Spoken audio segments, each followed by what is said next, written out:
제가 8월 초에 해리스가 이제 후보로 된 뒤에 해리스가 8월 19일부터 22일 민주당 전당대회 전에 트럼프를 확연하게 이기기 시작할 거고, 전당대회가 끝나면 컨벤션 효과가 번져서 더욱더 크게 이길 것이다 라고 말을 했습니다. 지금 그런 양상이 이제 확연하게 드러나고 있는데요. 자, 주말을 거치면서 해리스가 트럼프와 단순 지지율에서는 많이 앞서는 결과가 나오고 있어요. 물론 일부 지역에서는 아직도 트럼프가 근소하게 앞서는 내용들이 나오기는 합니다. 근데 미국에서는 진짜 중요한 것은 경합주인데, 최근에 경합주 3곳, 미시간, 펜실바니아, 위스콘신에서 지금 트럼프에게 해리스가 앞서고 있다라는 조사가 나오고 있어요. 그래서 뉴욕 타임즈 시에나대 여론조사에서 해리스가 러스트벨트 3군데 경합주에서 50%를 기록해서 46%인 트럼프를 4% 앞서고 있다라는 겁니다. 자, 최근에 이 전체 지지율 격차에서 해리스가 대선 판도를 바꾸었다라는 말이 있지만, 실제 이 경합지 등을 감안하면 그렇지 못할 것이라는 인식과 의구심을 이번에 바꿨다는 거예요.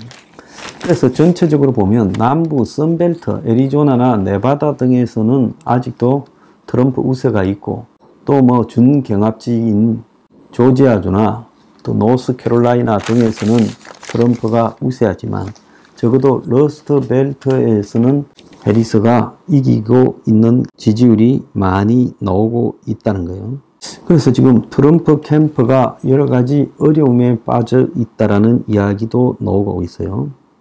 그래서 해리스가 지금 후보로 나선 지 3주 됐는데, 트럼프 측이 3주 동안에 공격 대상, 공격 포인트, 그리고 또 해리스에 대한 이런 언어적 선택, 이런 부분에서 계속 실패하고 있고, 심지어는 적극적으로 트럼프가 선거 유세를 하지 않고 있다라는 이야기까지 나오고 있어요.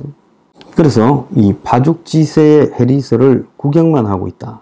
자, 선거 자금 모금에서도 앞서가고, 각종 여론조사에서 역전하고, 자, 이러고 있음에도 트럼프 측이 뾰족한 대응도 없이 그냥 별다른 적극적 유세 일정도 잡지 않고 있다는 거예요.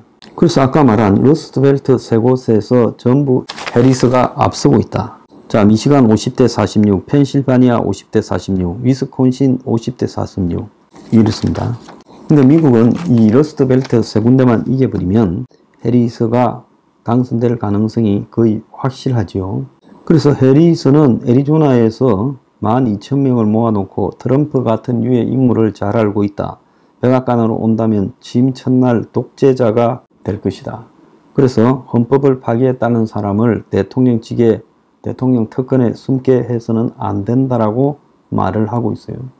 자, 트럼프는 별다른 격전지도 아닌 몬타나주에 가가지고 100분 넘게 연설하면서 멍청이 공산주의자 미치광이, 이렇게 지금 지난번에 총 맞고 다소 부드러워졌다라는 평가가 무색하게 원래대로 돌아가서 욕을 하고 있어요. 자, 지난번에 미러키에서 열린 공화당 전당대회 때 축제 자리, 누가 어떤 자리를 맡고, 심지어 공화당이 이기지 못했던 주에도 돈을 많이 쓰자라고 그런 행복한 말들이 트럼프 진영에 있었는데, 이제 주변에서 불만이 많이 나오고, 특히 뉴욕 타임즈가 트럼프 진영에 12명을 인터뷰해서 내부 상황을 보도했는데, 트럼프가 효과적인 반박 논리를 찾지 못하고 실수를 거듭하고 있고, 트럼프의 이런 초조함을 당황스럽게 주변 인물들은 생각하고 있다는 거예요.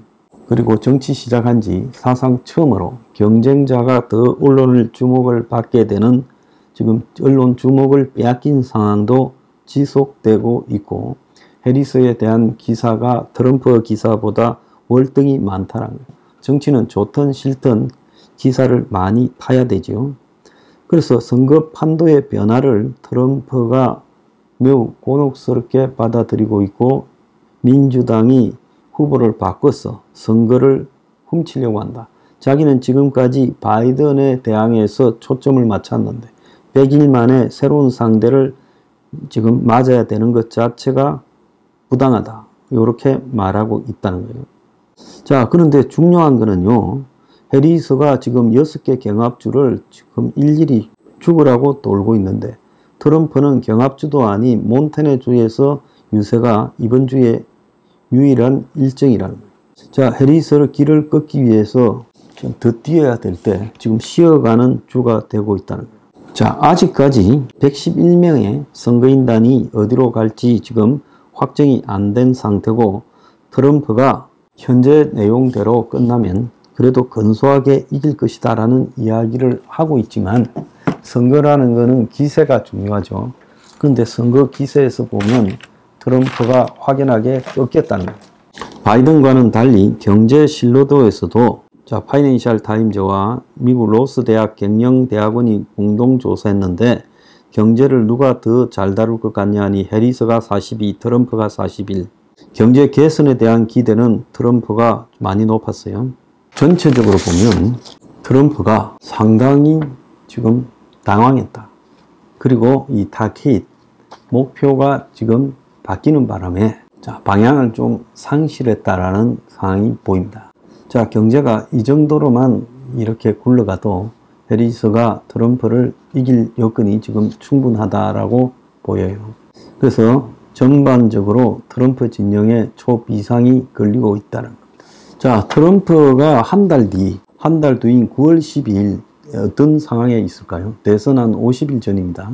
9월 12일쯤 되면 트럼프가 상당히 고전하고 있는 결과가 지금 확연하게 드러날 거라는 겁니다. 자, 한 달 뒤에는 아마 트럼프가 패색이 짙을 수도 있다는 겁니다.